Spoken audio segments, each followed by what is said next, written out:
Hi everybody. During the months of March and April, we are highlighting the work of Rios to Rivers in our community effort to showcase organizations who are working towards social justice, environmental action, and more inclusive public lands. Rios to Rivers inspires the protection of rivers worldwide by investing in underserved and indigenous youth who are intimately connected to their local waters and support them in their development as the next generation of environmental stewards. Founded in 2012, Rios to Rivers programs have connected 234 underserved and indigenous students from 20 endangered river basins in 7 countries. The programs have included students and community leaders from 21 indigenous nations. Rios to Rivers envisions a world in which youth who are intimately connected to their local waters and tribal communities are equipped to become the next generation of passionate leaders for healthy rivers and communities. Make monthly charitable giving a trend in your life in 2024 and help to support Rios to Rivers this March and April. Visit the link in our Instagram bio for more information. Hello and welcome to Trail Mix by Gaze at the National Parks, the podcast. I'm Dusty. And I'm Mike. If you're joining us for the first time, Trail Mix is the short format episodes of our show. While our long format episodes explore one hiking trail in one national park, one park at a time, Trail Mix allows us to dive deeper into things we didn't get to cover in our long format episodes, including interviews, history, science, and environmental justice. That's right. And this Trail Mix episode is all about manifest destiny as it relates to the history of this nation and how this concept's roots dive deeper into history than one might imagine. If you listened to our last Trail Mix episode titled Gateway to the West, we talked a lot about the Louisiana Purchase and its impact on the city of St. Louis, as well as Lewis and Clark and how their journey impacted not only the future of the nation of America, but the indigenous people of this land. While the Louisiana Purchase certainly pushed the boundaries of the nation west, it didn't complete the puzzle that ultimately became the lower 48. But it continued a trend that fell under the auspices of Manifest Destiny. All right, so what do you remember about Manifest Destiny from school? I mean, I remember being taught it, and I remember there was just so much talk of religion and just like how like it was divinely meant for people to go to the West and settle. Like it was all just propaganda. God, it's like, I remember learning it in school and being like, we're not going to like stop and talk about how this is a problem. It was just, oh, okay, accepted, moved on. Honestly, I was a little bit, and I went to a Catholic elementary school and I was like, why are we learning about this in history? Like we should be learning, like this feels like a religion class topic or a religion unit topic, or like when we're learning religion or whatever, that's what it should be, right? It all just felt kind of like, why is this here? Why is this here? What about you? I definitely remember it. I liked history a lot. That was one of my favorite subjects in school, and I still very much enjoy it. But I do remember it feeling very kind of like icky, and like, a lot of American history is incredibly icky. But this felt like, ooh, man, this was like a blank check for people to just do whatever the hell they wanted to anyone they encountered on the way west. And it was not great. No. So what is Manifest Destiny? Essentially, it was the belief that it was the divine will of the Creator that Americans should settle the continent and prosper. This was essentially by any means necessary, as we would see unfold in the history of the nation through war, annexation, erasure, purchase, and treaty, but not necessarily in that order. Another way that it could be looked at is through the lens of American Exceptionalism. Please prepare yourself for some retching sound effects. American Exceptionalism is the belief that America occupies a special place among the countries of the world. Barf. I'm barfing. That's horrible. Yes. Mm-hmm. Yeah. No. Okay. This is the true definition of the child that needs all the gold stars to feel special. Stop trying to make Manifest Destiny happen, Gretchen. It's never going to happen, except it absolutely did happen. The term itself wasn't coined until 1845, when journalist John O'Sullivan wrote, quote, The right of our manifest destiny to overspread and to possess the whole of the continent which Providence has given us for the development of this great experiment of liberty and federative development of self-government entrusted to us. It is right such as that of the tree to the space of air and the earth suitable for full expansion of its principle and destiny of growth. Oh. Yeah, it doesn't get much better. Okay, this was furthered as a term later in 1846 when, in the House of Representatives, Representative Robert C. Winthrop of Massachusetts said the following of the Oregon Territory, quote, I mean that new revelation of right which has been designated as the right of our manifest destiny to spread over this whole continent. It has been openly avowed in a leading administration journal that this, after all, is our best and strongest title, one so clear, so preeminent, and so indisputable that if Great Britain had all our other titles in addition to her own, they would weigh nothing against it. The right of our manifest destiny. There is a right for a new chapter in the law of nations, or rather in the special laws of our own country. For I suppose the right of a manifest destiny to spread will not be admitted to exist in any nation except the universal Yankee nation. End quote. So, blah. Yikes. Blah. Yikes.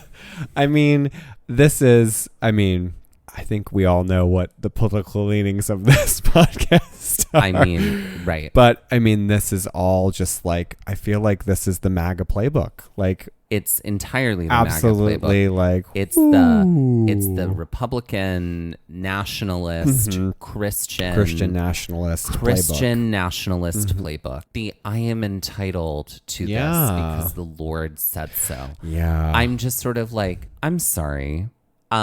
No, Lord never said that. Yeah. I don't know if you know this, but all of y'all collectively. Lord the singer might have, but not Lord the singer. Lord. But Lord the singer didn't say that. No, she would never say that. I remember Mel Gibson accurately, and he didn't say that. Right. But like this idea that like we all just collectively decide that like the Lord has said something or like provided us something or entitled us to something. It is the thing that causes death. It is the thing that causes hate. It is the thing that causes erasure. Yep. It's the thing that causes genocide. Yeah. Is when a whole bunch of people decide that the Lord has all told them the same thing. And that has happened time and time and time and time again.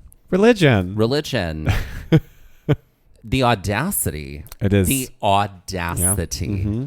The audacity when there were other people living across all of the land that they're speaking of. Yes. Peacefully. Yep. And have been for hundreds and some thousands of years. Mm-hmm. But it's American exceptionalism that will lead the course and strike out a future for all. I swear. White people. I can't. The American exceptionalism thing, it's very, very blinding to most people. Yeah. Most people here in this land called America, because the rest of the world thinks we're ridiculous. Yeah. You know what I mean? Like other countries. We are the reality show for the rest of the world. We are the Florida for the rest of the world. Yeah. And like we're over here just wiling out while people are like, okay, well, government's goal here is to protect the people that, it serves. And so we need to, create laws that and, create governance that, helps to support them. Yeah. And not saying that everybody is perfect. Obviously, we have so many examples of that not being perfect that are all over the world. But what I'm saying is that America is just a laughing stock so much because of that. And it's so rooted in that. It's so rooted in we're special. That manifest destiny bullshit. Hey everybody, we are actively planning our hiking for this year, and so you know what that means. Our moon travel guides are out and about, we're marking them up, and we're writing in all of our notes. We sincerely love them, and we use moon travel guides all the time. Moon is our favorite travel guidebook publisher because their authors are real people who live in and know the areas they're writing about like the back of their hand. And we can trust them. From hikes to campsites to city sites to restaurants, Moon Travel has you covered. So ready to cross something off your travel bucket list in 2024? Have a lot of great ideas for trips but don't know how to get started or keep your itinerary organized? Wherever your wanderings might take you or inspire you to go, Moon Travel has you covered. Moon Travel is the travel guidebook publisher for ethical travel. Don't spend months trying to craft the perfect getaway when you can do it all with Moon. Whether you're headed out abroad, planning to take on the open road, or want to wander the trails of a national park, make sure to pack a Moon Travel Guide with you. And through the end of 2024, our listeners can exclusively get 20% off any Moon Travel Guide when you go to moon.com. Use the code GAZE24 at checkout. That's right. That is moon.com and use code GAZE24. And that's GAZE24 for 20% off any Moon Travel Guide in Moon's entire library at moon.com. And that is exclusively for Gaze listeners.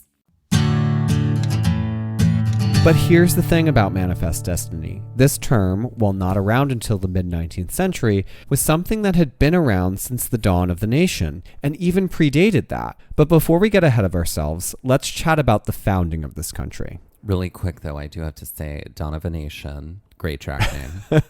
If we remember our history, the first of our colonizing ancestors arrived in this land, also known as America, as a way to escape religious persecution. In fact, the belief that these settlers would survive in the New World would be a sign of God's will, essentially giving them sanctified Christian carte blanche to continue to go forth and multiply and impart their faith unto others, spreading across the land to do so. Obviously, religious persecution in Europe started the wheels in motion that led to the colonies being founded, expansion across the East Coast, turmoil in the New World, war, and eventual freedom from the European powers that be. But if we want to further talk about manifest destiny as an American concept from the 18th century forward, in order to do so, we have to first pause and examine the European powers that be in the pre-American Revolutionary War world. A rose by any other name would smell as sweet. Penn Shakespeare, but in this case of European empire building, we might say a manifest destiny by any other name would smell as rotten. In order to better understand manifest destiny in America, you needn't look that far from the apple tree. European nations were vastly interested in expanding their empires from the middle of the 15th century onward. One of the worst offenders of this was a tiny isle from which America wrested its independence, Great Britain. The phrase, "the sun never sets on the British Empire," was one made factually correct because during the height of its expanse in 1920, Britain's empire covered a quarter of the Earth's landmass. Yikes. A great deal of this power and dominance began during the Age of Discovery in the 15th century and continued into the 20th century. More to come on that later. If America was getting any ideas regarding expansion, it was doing it from places its people had once come from. And it wasn't just Britain. France, Spain, Portugal, and the Netherlands all made claims to land in the Western Hemisphere. Multiple wars between these major players left a great deal of the North American continent split between France, Britain, and Spain.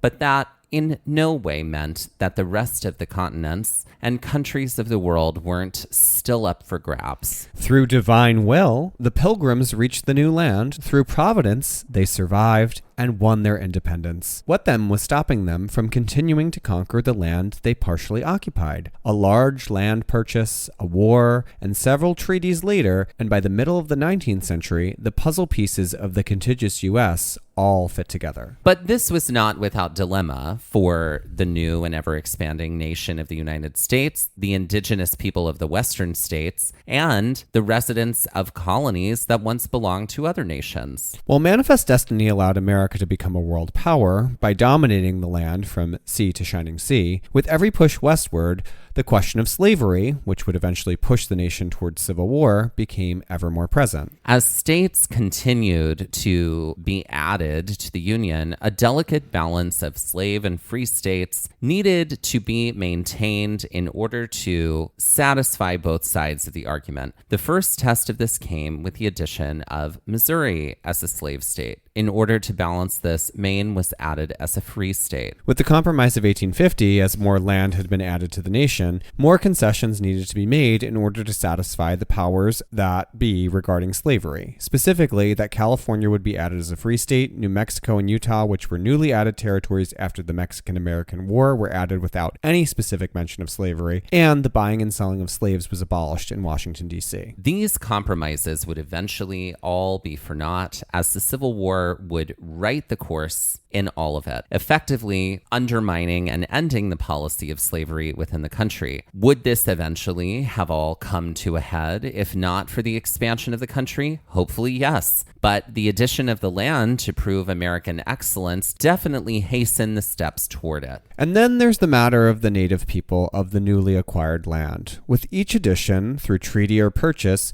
the indigenous people suffered greatly. Mostly this would come in the form of erasure through genocide or through relocation. If we take manifest destiny in America back to the time of the Revolutionary War, while indigenous people fought on both sides, Moore sided with the British as they kept the colonists within their bounds and helped to maintain their way of life therein. While this may have worked out just as poorly for the indigenous people of the land, also known as the United States, had the British won, they hedged their bets on a more organized force in empire building. American settlers were known to push the boundaries of what land was theirs. In Florida and Texas, to name two states that could also appear on a list of states with regressive policies, Americans originally pushed into these territories and worked to rebel against the controlling nations. In Florida, it was the Spanish, and in Texas, it was the Mexican people. These moves worked to secure even more territory for the nation, despite the fact that damages may need to be paid to a foreign government or that a 2-year-long war may need to be fought. It didn't matter. Manifest destiny, baby. But where did this leave the indigenous people? Well, quite frankly, in a really awful spot that only got more and more awful. Indigenous people of the land known as America were people whose rich culture and economy was based on trade and a trade of things from the earth. Indigenous people utilized the land to its fullest, and as colonizers pushed ever westward, this utilization of land became more and more difficult as most indigenous people were marched from their homelands throughout the 1800s and placed on reservations. According to the National Congress of American Indians, quote, most tribal lands will not readily support economic development. Many reservations are located far away from the tribe's historical, cultural, and sacred areas, as well as from traditional hunting, fishing, and gathering areas, end quote. As people of the land, this greatly upended their way of life, from accessing and participating in sustenance-based economies to losing their sacred lands to colonizing settlers. The indigenous people of the land, also known as America, are some of the biggest casualties of the push ever westward, especially from a nation that not only robbed them of their land rightfully theirs, but continued to demoralize them through broken treaties and promises after the fact. So let's talk about manifest destiny as capitalism, because yeah. Baby, that's all it is. Yeah. It's like capitalism dressed up as religion. Yeah. But I think that's also religion a lot of the time. It's a flow between the two. Sorry, saying it here. The truth hurts, everybody. I mean, the biggest sort of red flag in America is the fact that religious institutions or churches don't have to pay taxes. Right. Red flag, right? Yeah, I mean, religion, being in bed with capitalism, being in bed with government, nationalism, all of it together, right? I know. Yeah. I mean, we've been talking about this. We've been saying this a lot. Like, oh, America is just a business. Yeah. You know what I mean? Like, it's true. To live here is just to participate in as a cog in capitalism. A very tiny cog in the capitalist wheel. Mm-hmm. Right. Yeah. You're a faceless cog in the capitalism wheel. Yeah. And it's just, all of it just sort of plays a part in that. Yeah.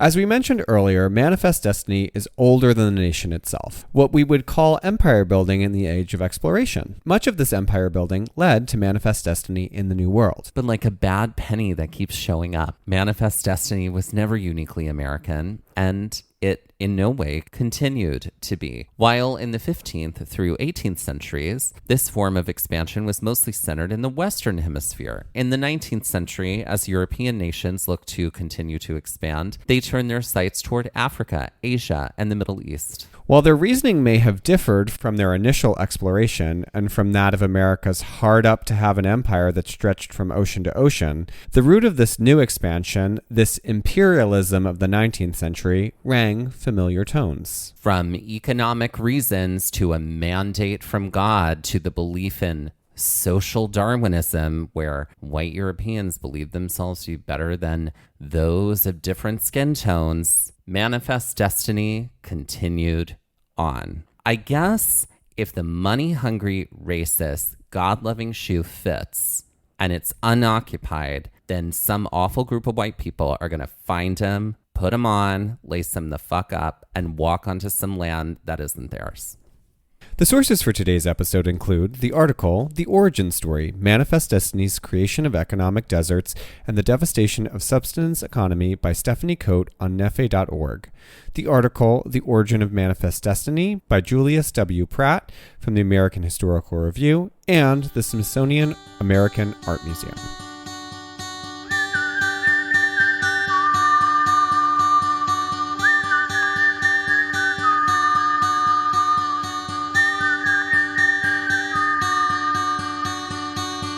This has been Trail Mix by Gaze at the National Parks, the podcast, and we're here to remind you to hike early and hike often, and that adventure is always out there. Gaze at the National Parks was created and is hosted by us, Dustin Ballard, and Michael Ryan. To see images from this episode, follow our Instagram at Gaze at the National Parks. To contact us, email us at gazeatthenationalparks@gmail.com. And to find out more about the parks visited on this show, visit our website, gazeatthenationalparks.com. And that's Gaze, G-A-Z-E. All original artwork featured on Instagram and on our website is by me, Michael Ryan. All original music was written and performed by Dave Seaman and Mariella Klinger, with Sean Sklios on guitar. Our music producer is Skylar Fortgang. This episode was edited by me, Dustin Ballard. We would also like to acknowledge that while recording this episode that we are on the traditional and stolen lands of the Lenape people, also known as Middlesex County, New Jersey.